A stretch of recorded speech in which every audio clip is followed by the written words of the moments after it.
the information that the United States is going to bring the man, one of the men responsible for the Lockerbie attack, to trial or to court today. And you're probably saying Lockerbie. Why? I mean, some of you know what Lockerbie was or is, but some of you don't because it's been 34 years.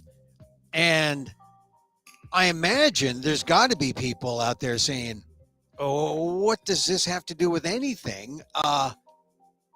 It was like the second most deadly terrorist attack, I believe. I think that's what they're calling it, Lockerbie. December 21st, 1988, it happened. And when the news came out today that one of the culprits of this attack was being brought back to the U.S. to face justice, my wife could only say one thing. She said, I was in labor. And she was. I mean, that's how you personalize the news. I mean, where were you December 21st, 1988, when Lockerbie, in Lockerbie, Scotland, after a Pan Am Flight 103 blew up in the skies and was scattered all over Scotland, that part of Scotland. It was a London to JFK flight. And it's funny, I recalled it happening after 88, like maybe sometime in 89, but the story was lingering because after the crash, they had to find people. They had to find what was going on. And so the big news today, I mean, really, just like within the hour, the Lockerbie bombing suspect was told he will not face the death penalty. He was accused of making the bomb that downed Pan Am Flight 103 34 years ago. He was told he would not face the death penalty as he appeared in the U.S. court. The U.S. alleges that Abu Aguila Masood was a Libyan intelligence operative, played a key role in the 1988 attack, which left 270 people dead. Scottish and U.S. officials announced on Sunday that Mr. Masood was in U.S. custody, first person charged on U.S. soil in connection with the attack. Even though all this time, in 34 years, the United States had clear jurisdiction to go in and do something about this Boeing 747 that blew up, that killed 243 passengers, 6 crew, 11 local residents on the ground, including a family of 4. The dead were citizens of 21 different countries, including 190 Americans and 43 Britons. So 270 people dead total. But that's the breakdown. It's the deadliest terrorist incident to have taken place on British soil. I think the other thing I heard was that it was like the second largest involving the U.S., but it all depends on this. I'm sourcing this from a BBC dispatch. I was watching a woman who lost her husband, and she started the Lockerbie Foundation, and she talked about it and said it was like the second largest terrorist attack involving Americans. So it's a big deal that Abu Aguila Masood, a Libyan intelligence operative accused of making that bomb that blew up in the Boeing 747. It was Pan Am Flight 103. Ringing any bells now? Had his first hearing today. And as I said, the United States, after all these years, now it's happening 34 years after. Incredible. For the victims of this foundation, and the foundation is made up of all the family members. I imagine it must be because there were so many people from other countries. 21 different countries, 190 Americans, 43 Britons. I imagine that this woman with the foundation, she's based in Miami. She lost her husband. I mean, this is something that connects broadly throughout the world in the fight against terrorism.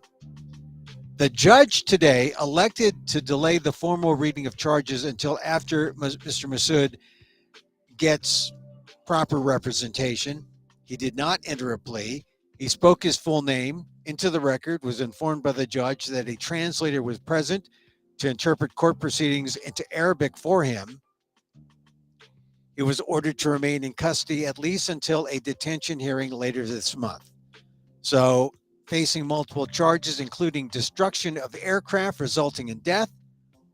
Prosecutors said at Monday's hearing that they would not seek the death penalty, and Mr. Masood could face life imprisonment if convicted. I don't know if that's going to be enough for those who have had 34 years to deal with this. People close, family members. He was wearing his prison jumpsuit. He limped into the court. He had a medical mask covering a white beard, according to reports. Currently seeking legal counsel. All he said was, when he was interpreted in Arabic, he said, "I can't talk until I've spoken to my attorney."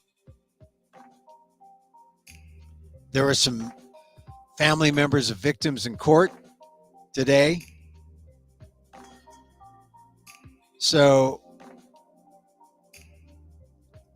this is a big deal for the families. We don't know what's going to happen. We'll see once he gets his representation. But what a way to wake up or start a Monday, knowing that this man, Abu Aguila Masood, was going to be in court today. And then my wife reminding me that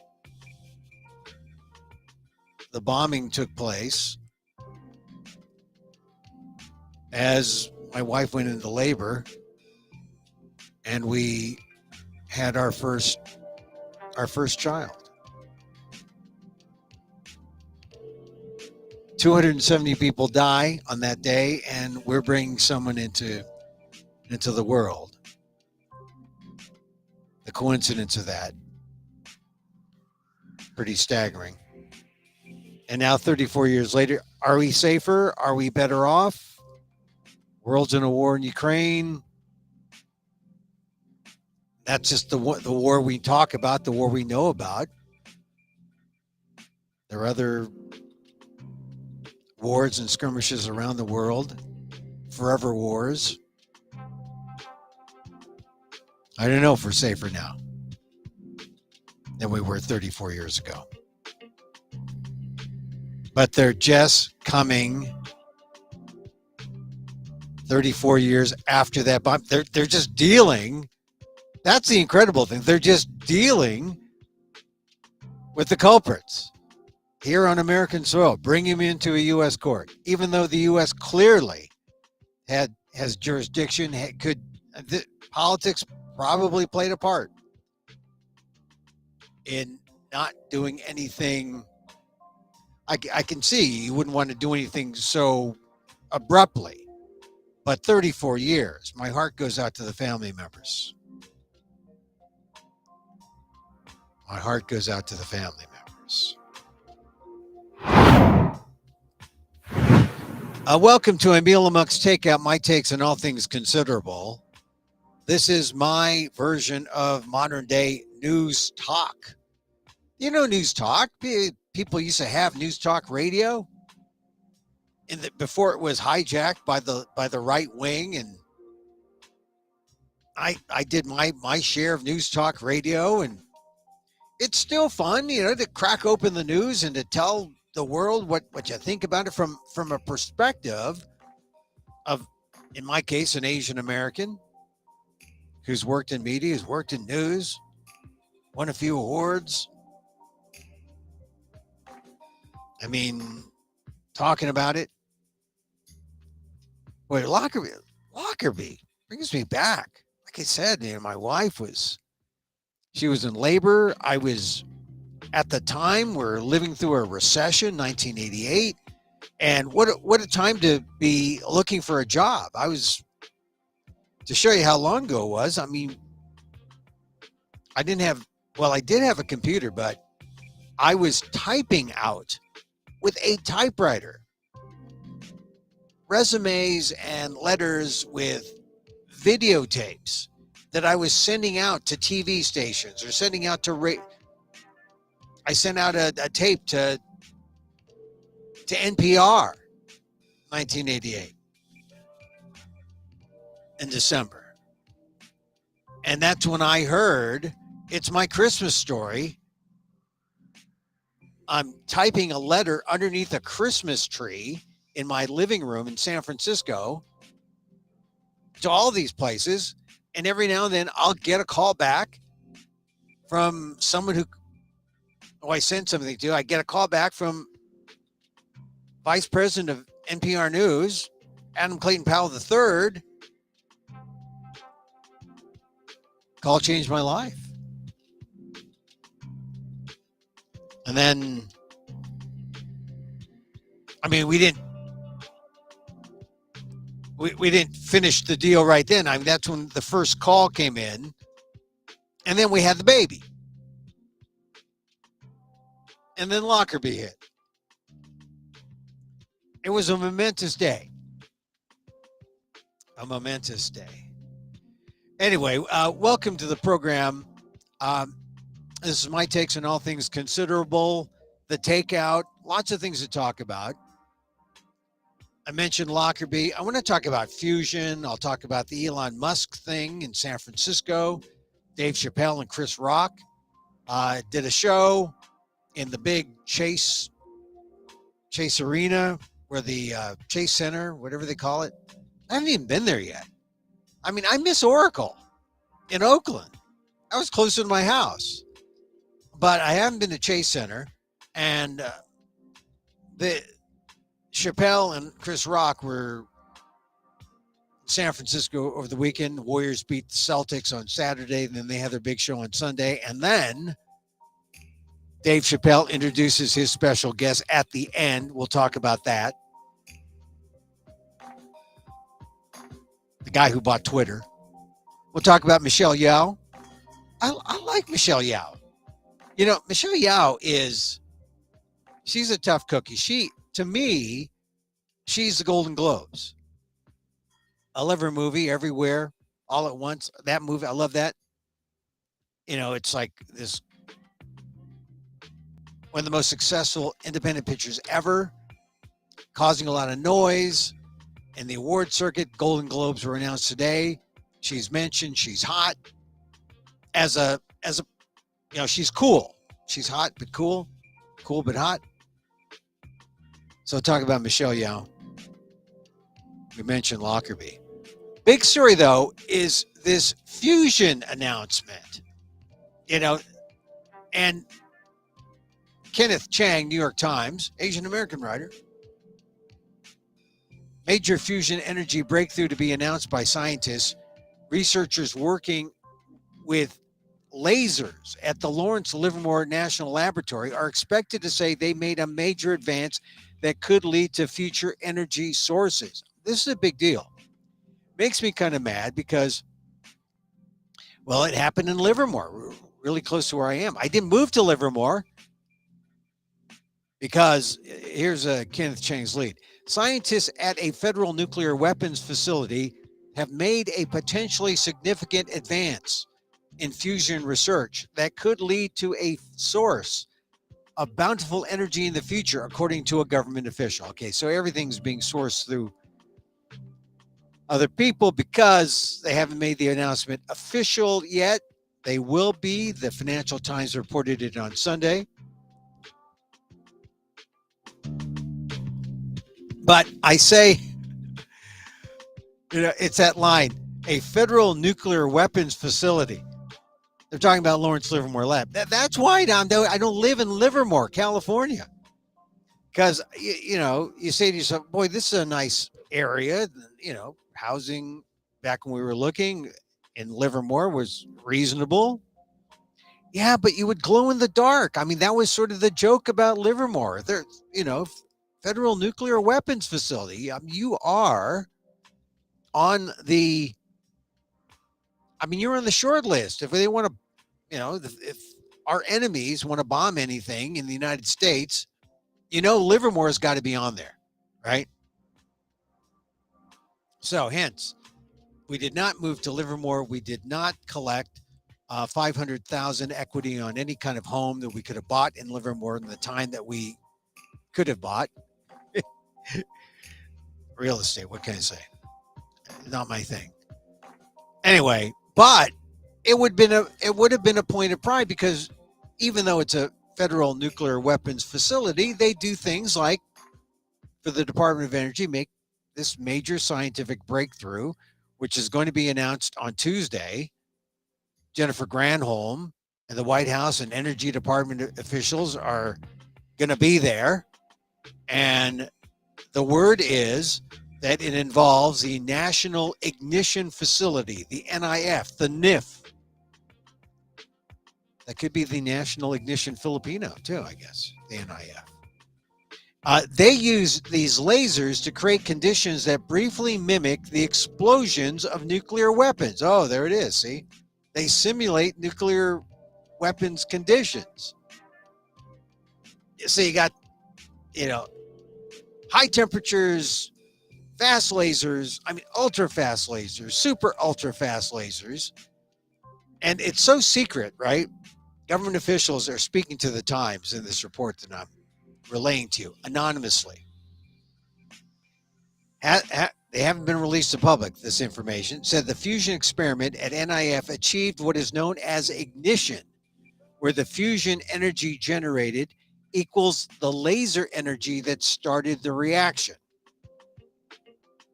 Ignition, fusion energy generated.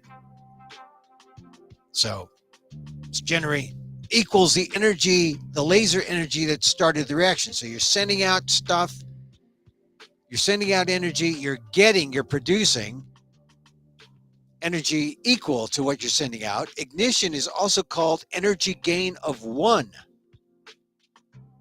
Ignition, that's what they got. They got ignition. Wow, I wish I had ignition when I tried to start my car and it didn't start this weekend. All right, but this is the real thing here. A scientist familiar with the results who spoke anonymously for the same reason also confirmed that NIF has achieved ignition. So that's the big deal. They have achieved ignition. And this is a big deal because if you've achieved ignition, that means you've got energy. An energy gain of one, meaning you've got an energy source. This whole laser fusion could be a source of carbon-free energy one day. Such a development would improve the ability of the United States to maintain its nuclear weapons without nuclear testing. That's a good thing, and could set the stage for future progress that could one day lead to the use of laser fusion as a source of carbon-free energy. So physicists, other scientists who study fusion are getting excited. Yesterday, a scientist friend sent me a note stating that Livermore had exceeded energy gain of one just last week and would be announcing the result on Tuesday. Stephen Bodner, a retired plasma physicist who has long been a critic of NIF, said in an email Monday morning, they deserve commendations for reaching their goal. Now, plasma physicists, plasma energy, that's one thing. That's like harnessing the sun's energy. But this ignition, you could use hydrogen. And when you use hydrogen, that's clean. Hydrogen's in water. That means you can use anything with hydrogen to produce with the proper laser technology. You can produce clean energy. So fusion is, back to Kenneth's article, fusion is the thermonuclear reaction that powers the sun and other stars, the fusing of hydrogen atoms into helium. The mass of helium is slightly less than the original hydrogen atoms. Thus, by Einstein's iconic E equals mc squared equation, that difference in mass is converted into a burst of energy. So that's how you get that energy of one. Fusion that could be produced in a controlled fashion on Earth could mean an energy source that does not produce greenhouse gases like coal and oil or dangerous long-lived radioactive waste, as current nuclear power plants do. You got clean energy. Most fusion efforts to date have employed donut-shaped reactors known as tokamaks. Within the reactors, hydrogen gas is heated to temperatures hot enough that the electrons are stripped away from the hydrogen nuclei, creating what is known as a plasma. Clouds of positively charged nuclei and negatively charged electrons. Magnetic fields trap the plasma within the donut shape, and the nuclei fuse together, releasing energy in the forms of neutrons flying outward. Boy, I'm not a scientist kind of guy, sciencey guy, but I'm fascinated by this stuff. And it's all this high-powered laser stuff.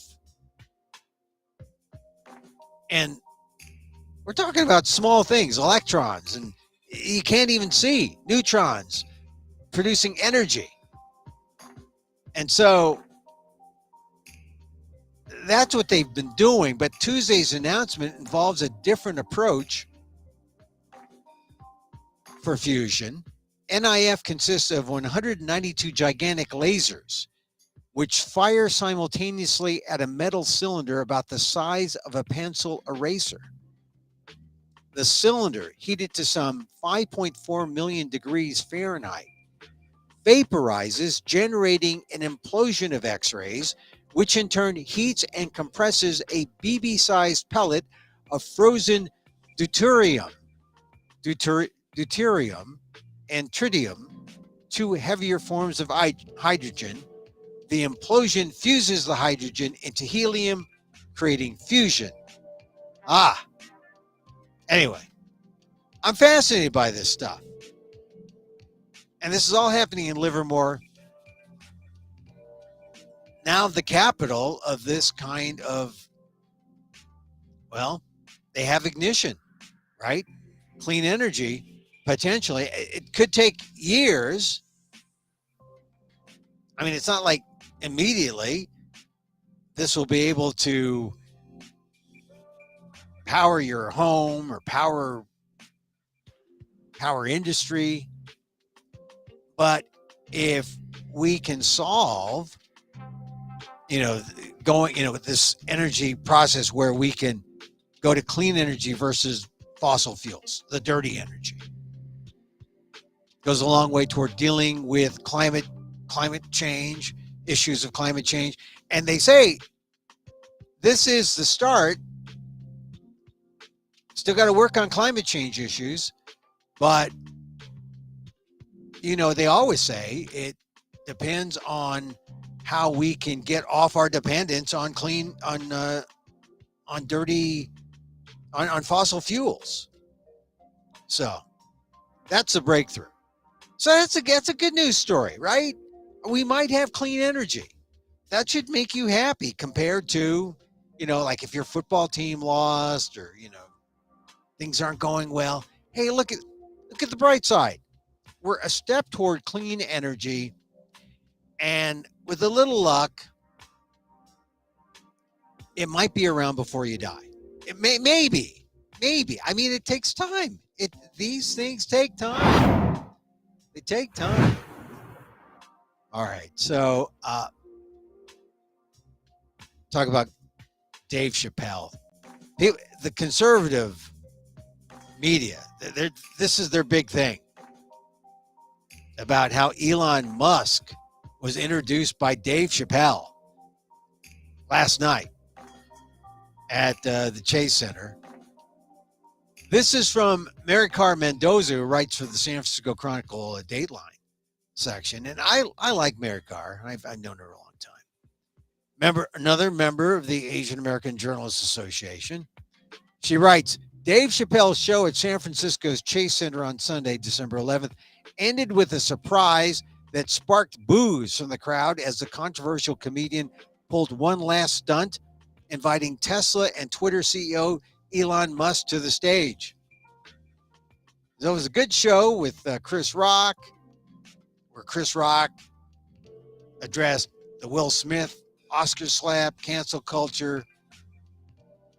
About 18,000 people sold out the arena, and they all had their phones, right?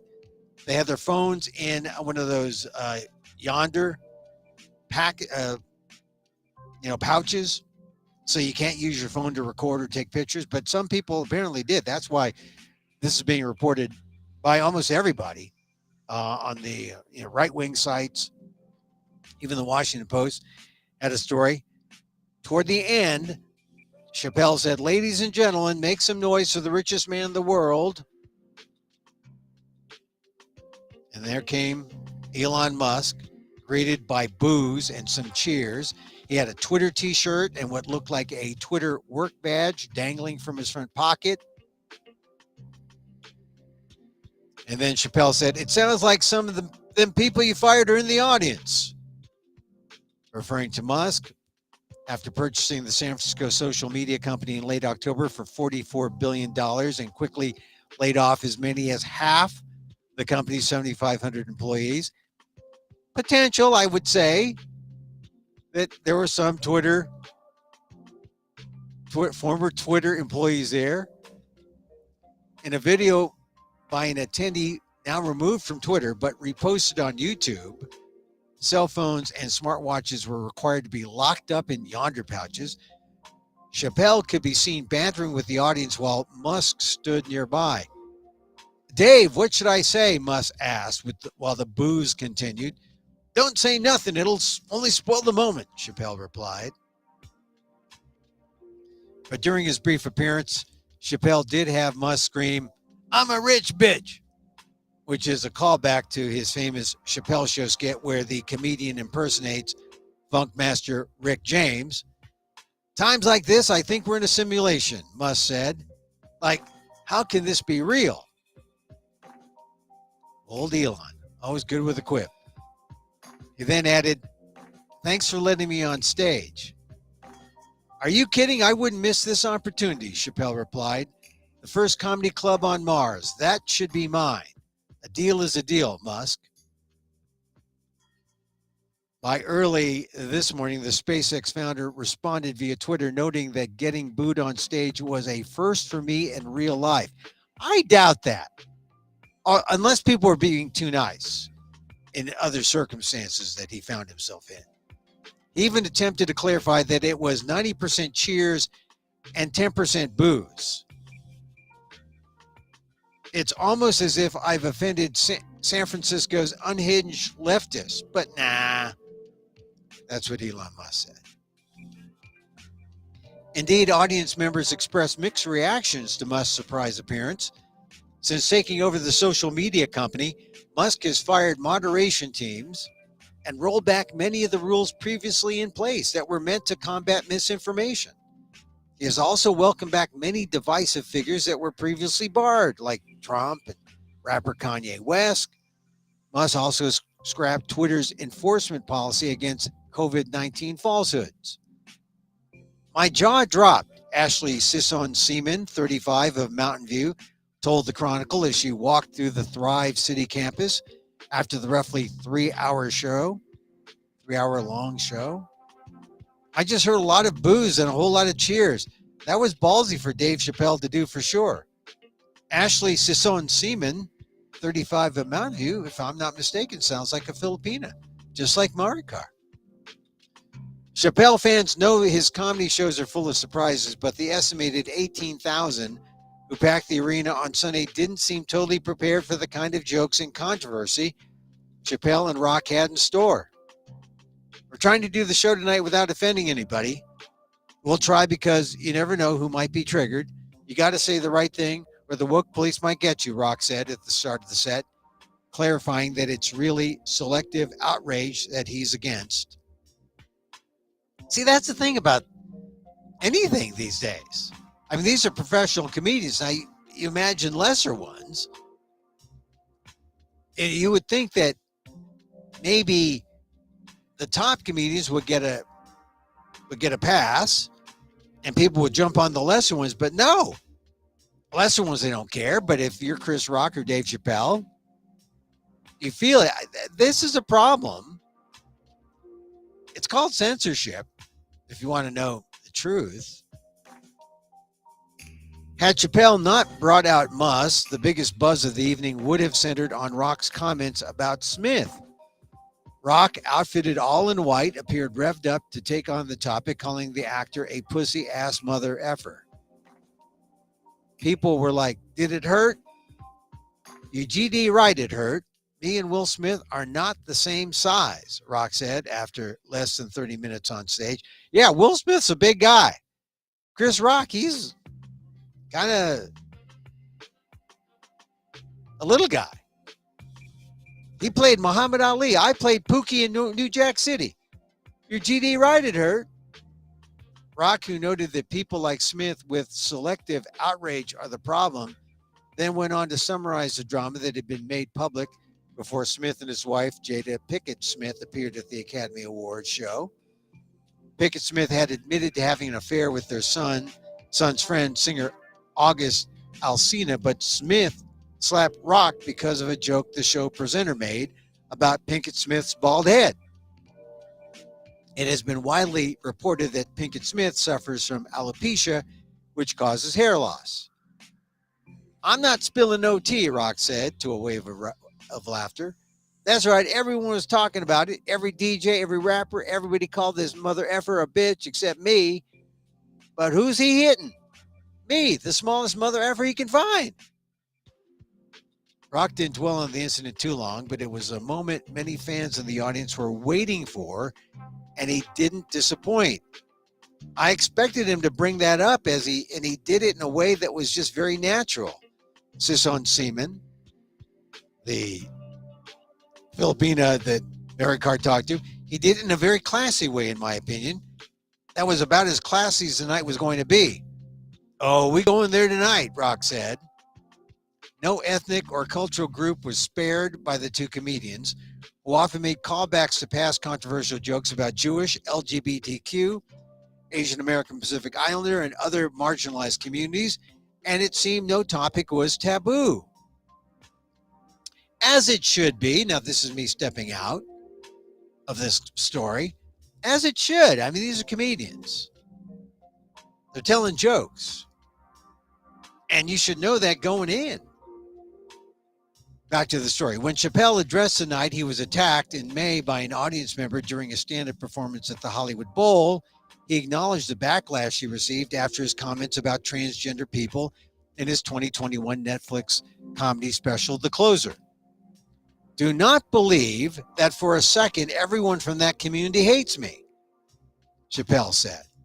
There's no way that the trans community is doing all this to me. It's got to be the Jews, he said, doubling down on the controversial monologue he gave as host of Saturday Night Live last month, which some critics deemed anti-Semitic. I saw it. Don't think it was anti-Semitic, but I think it was. It could have been questionable. I forget, actually, the joke he said on SNL. But I also know that from seeing Chappelle's show, where he made the comments about the trans community, I think it was just part of what a comedian does. And it was not necessarily as negative as a lot of people said. So I just think that when it comes to free speech, it should be an invitation to debate. And I think that's what he's got. He's got a debate. So if you're an entertainer these days, you got to choose. Do you want to entertain or do you want to debate? And it sounds like they sort of want to do both, but they'd rather entertain, which means you got a choice. You got a choice about what jokes you say. back to the story. Other notable moments of the night included fights in the audience that stopped Chappelle mid-joke a few times. He requested his staff deliver one woman in the front row who had a drink thrown on her, delivered a new one. And show openers, black rappers Talib Kweli and Yaslin Bey, also known as Mos Def, the staff of Chappelle Bay Area appearances, or a staple of Chappelle's Bay Area appearances. Bey was celebrating a birthday while Kweli, Chappelle quip, was trying to get reinstated on Twitter. Richmond resident Ronnie Collins, who came to the event with his wife, said that if anyone was offended by the jokes of the evening, maybe you shouldn't show up. Collins, 50, said, people have to remember Chappelle's purpose as an entertainer. He's a comedian, and I take him as that. He's not a politician. He's a comedian. He's here to tell us jokes, to make us laugh, to bring some levity to our lives. That's what he did tonight. And I think I can buy. That's like what I said. You know, he's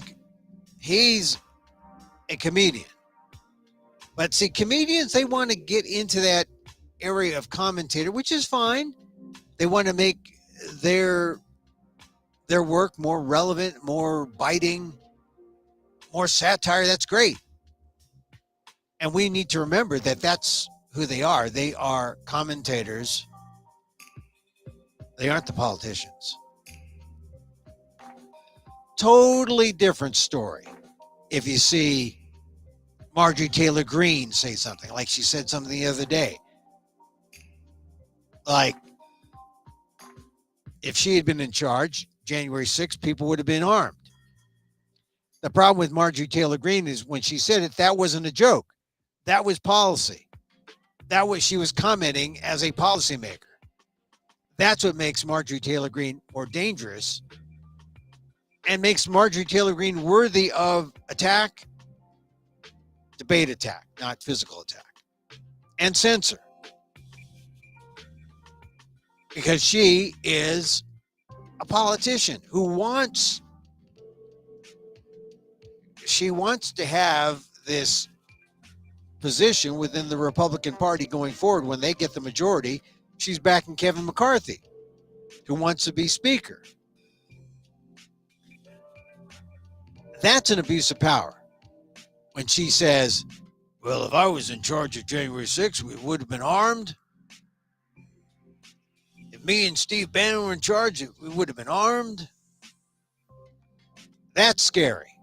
That's scarier than anything that Dave Chappelle could have possibly said.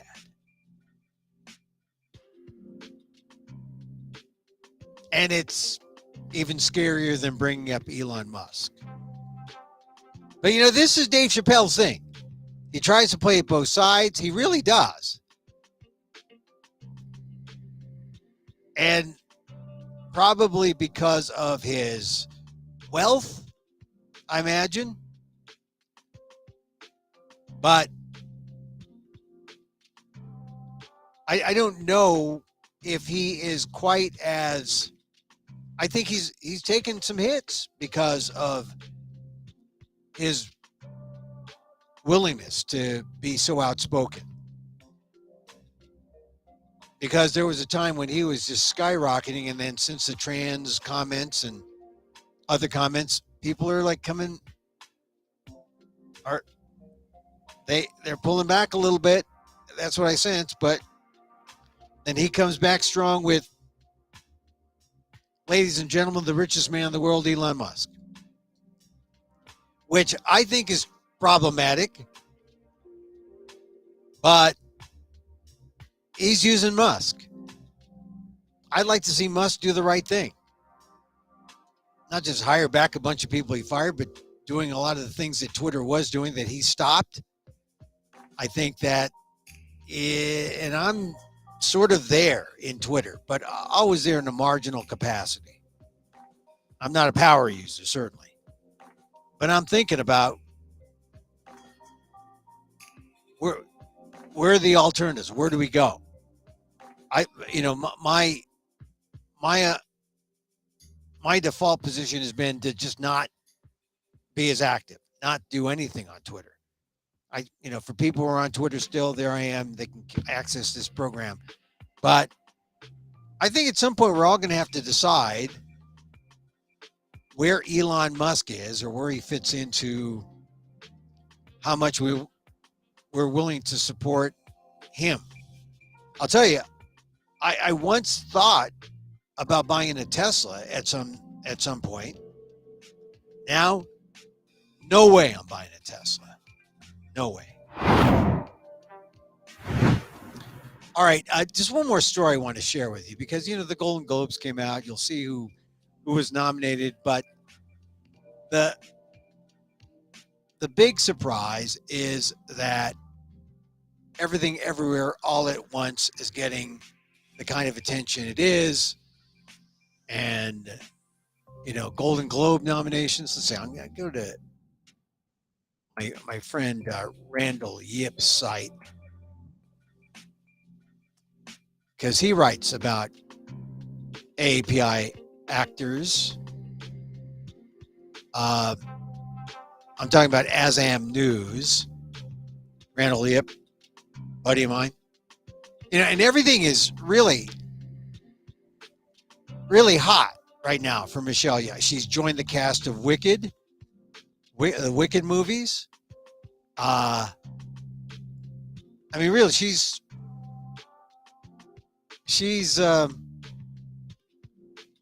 after all these years, right? Everything Everywhere All at Once. Ke Huy Quan and the Daniel Kwan and Daniel Shiner, as well as Michelle Kwan. Everything Everywhere All at Once received 6 Golden Globe nominations this morning. They're making the Globes. They're trying to rehabilitate the Globes after no one saw it last year, so they're reviving it for the 80th. It's the second most nominations, right behind the 8 garnered by the Banshees of Inisherin. I don't know that movie. I saw Everything Everywhere All at Once. Great movie. 9 Asians received nominations this year, setting a record for the Golden Globes, including nominations for Best Film and Animated Film. Everything Everywhere All at Once also received more nominations than any other film with a predominantly Asian cast. Now that's really kind of like, how do we present this? Yeah. More films, more nominations than any other film with a predominantly Asian cast ever. That's historic. So, Michelle Kwan. Other notable nominations, let's see.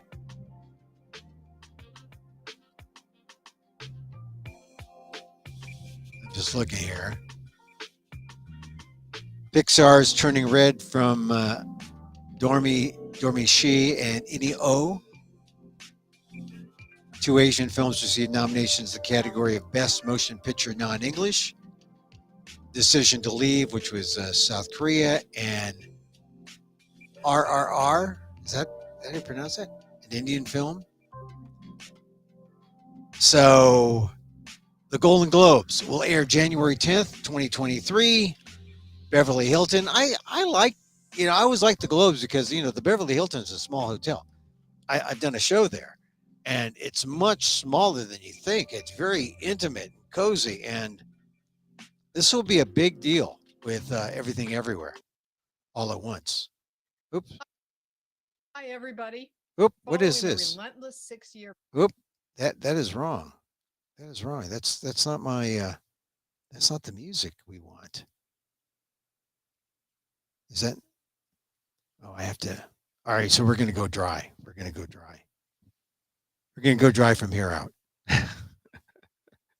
This is what happens when you do your own production. At least some people may have noticed the sound's better. The sound's better because I figured out to look at the dials. To look at the dials before starting the show.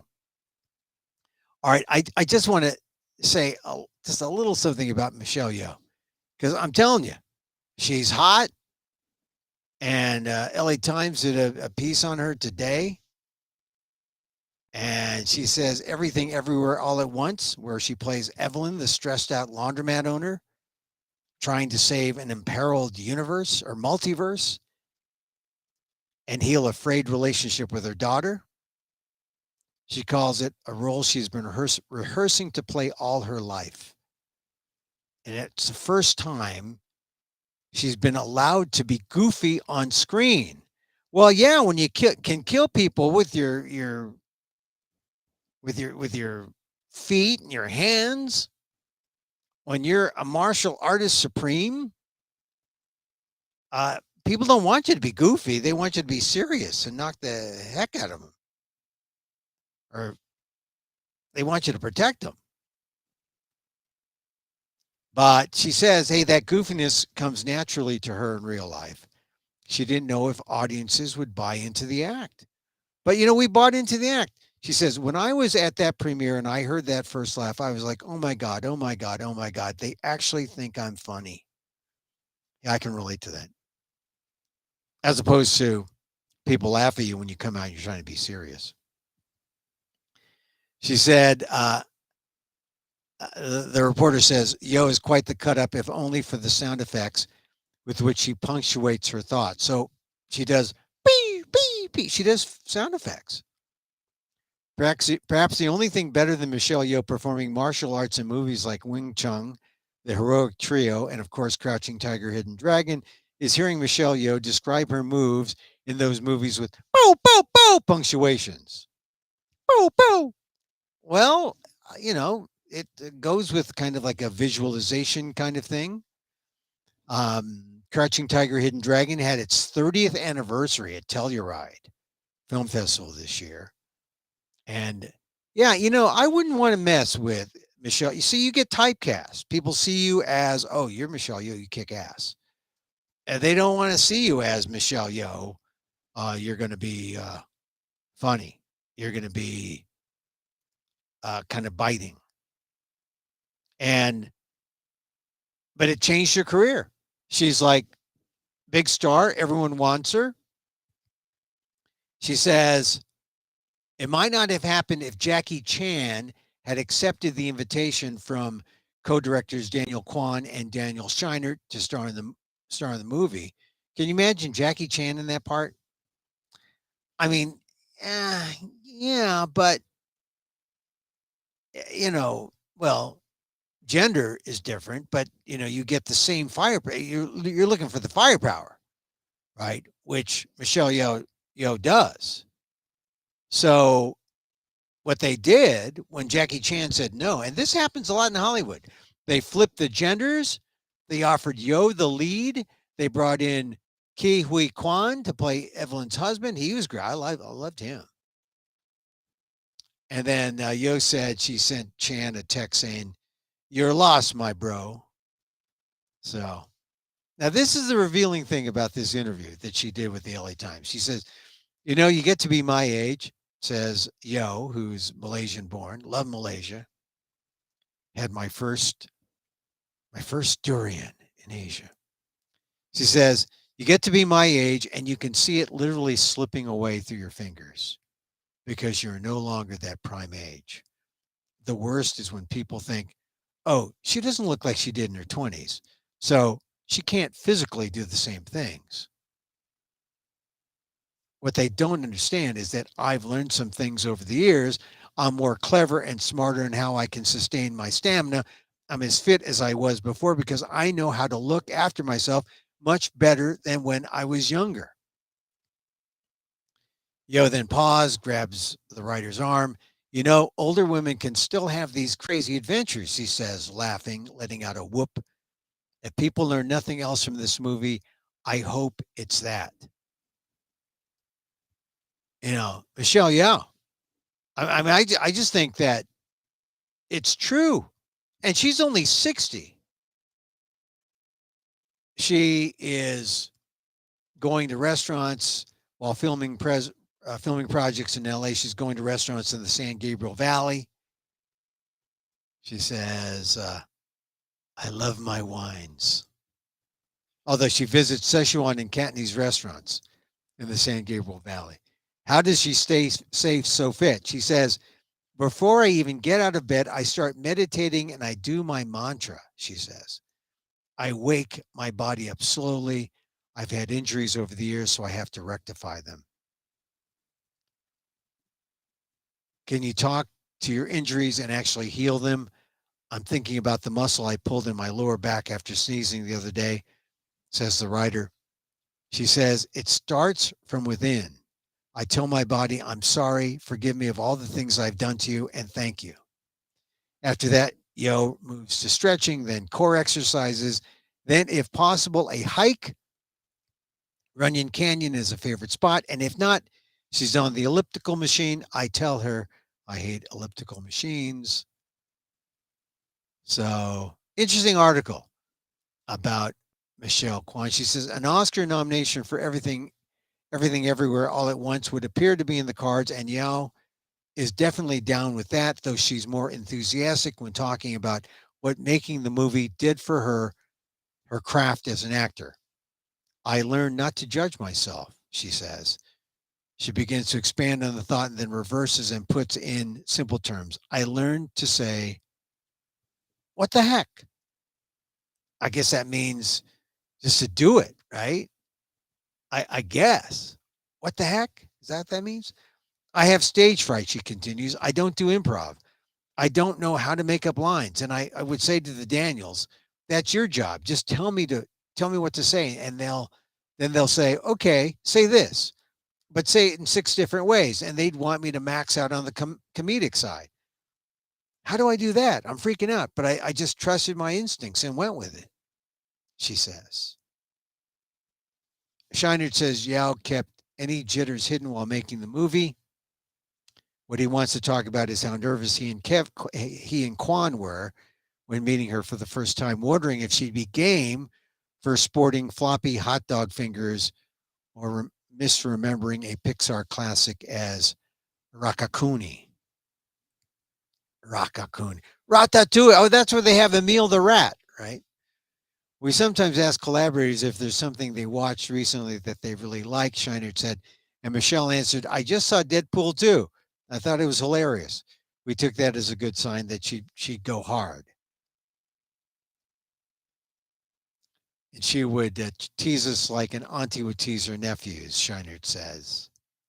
Now, Yeoh can't run an errand these days without bumping into a young fan who wants to tell her how much they enjoyed all her crazy gags and everything everywhere, as well as its messages that maybe, just maybe, life is worth living and parents and children can sometimes get along. Which I guess is sort of the the message, that generation gap, right? She says teenagers will come up to me at the supermarket and say, you're cool. Can we have a picture with you? Yeoh says, outwardly, I'll smile and say, of course, but inwardly, I'm pumping my fist saying, yes, finally, I'm cool. Look, she's only 60. I got some years on her, but she gives older people hope. Older people. But it's true when she says, hey, look, I learned some things on the way. I've changed. I'm a different person. I'm a me. And this is sort of the thing, like when you hear comedians, and comedians are, if they're telling the same jokes at 40 that they're saying at 20, they haven't grown. If they're saying the same jokes at 50 that they were saying at 30, they haven't grown. And this is what I'm discovering as a humorous performer, solo performer, which has elements of stand up. The jokes that I said even 5 years ago are different than the jokes that are in my new show that I'm going to put out in February in at the Frigid Fringe in New York. But that's a fact. Comedians will say that. Yeah, you're in your moment, telling jokes now. Just like I saw on Netflix, Sebastian Maniscalco had a funny Asian thing, talking about an Asian dad, and he was talking about the sensitivities that performers feel. when they mention something and people say, "Oh, you're going to mention Asians." I mean, it's a different world than it was even when you were telling jokes 30 years ago, 20 years ago. But the point about I wanted to make about Maniscalco is that every year he comes out with a new thing about where his life is, and now he's talking about being a dad, being a I think he's in his 50s and his kids are like 7. They're young. He has young kids. It's almost like my dad, who was 50 years older than me with a young kid. I remember being 10 and my dad was 60 and like, oh my God, can't deal with him. Can't deal with that older dad.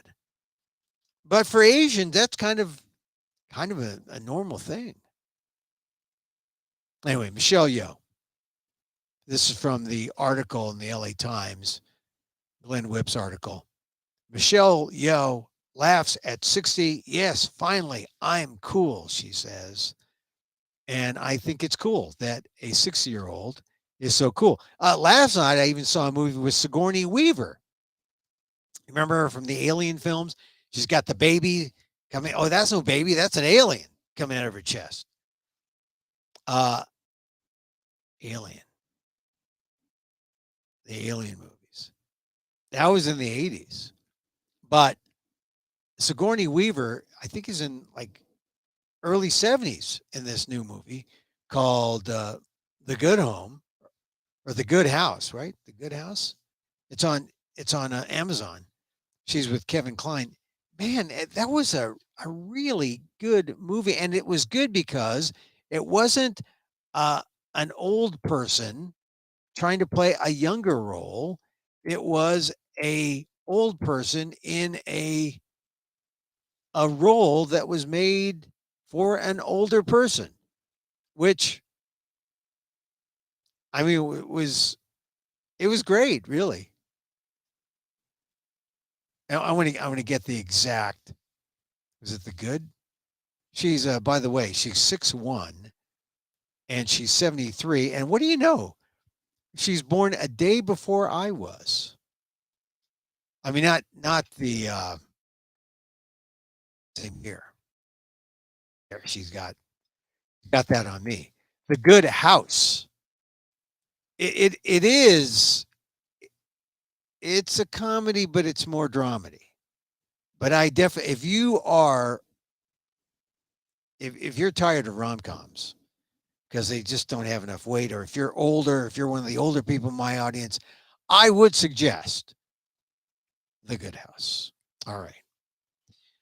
All right. As I said, we have my talk show implements, but not my music because we lost the music. Somehow we lost the music. Wait, hold on a second. I kind of like the music. Oh, there it is. There it is. The music bed. You need a decent music bed sometimes. Quick takes on the 49ers. Man, Brock Purdy is good. I just think that when the 49ers blow out Tom Brady, if you were thinking about, oh, well, maybe Tom Brady will join the 49ers, probably not. Maybe you're thinking, well, Jimmy Garoppolo will come back and that'll be, well, Brock Purdy looks pretty good.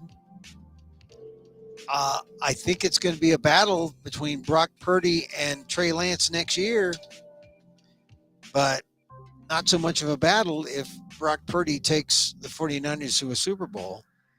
Anyway, very interesting weekend if you're a 49er fan.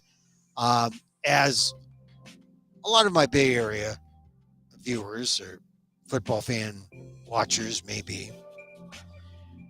But that's it. All right, that's it for today's show. I mean, we talked about a lot of stuff, a lot of different stuff. Hey, if you're interested, we do this Monday through Friday. We're live. We just talk about the news, 2 p.m. Pacific live. Check us out on Twitter at Emil Amok. We're on Facebook, fb.com/EmilGuillermo.media. We're on YouTube, my pathetic YouTube channel, at Emil Amok1. Also replays at www.amok.com. Hey, look, regular viewers know I like to meditate.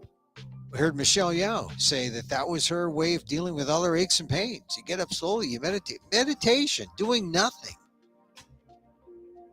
stops the thoughts that go into your head that you should just let go. Sometimes, these thoughts come up. Instead of letting them go, you ride with it like, oh, this is a real thing. No, it's just a thought. Let it go. You sit, do nothing, watch the parade go by, and then when it clears, then you go. Sometimes you don't get to that state until you just slow down and do nothing. And then you get to explore where your meditative practice can go. And, for me, it always goes back to loving kindness. Loving kindness, because then it helps you get through all the self-doubt, lack of self-worth. The way you beat that is by just seeing that you are worthy of being loved. You are worthy of love. And before you dish out that love, or before you apply it to yourself, show it to others. Because my goodness, it comes back. Twofold, threefold, however many folds you want, it comes back to you. And so, as I wish for me, I wish for you. May you be safe. May you be happy. May you be healthy. And may you live with ease. Emil Guillermo here, back again next time. 2 p.m. Pacific, live tomorrow. amok.com for replays. Till then, mahalo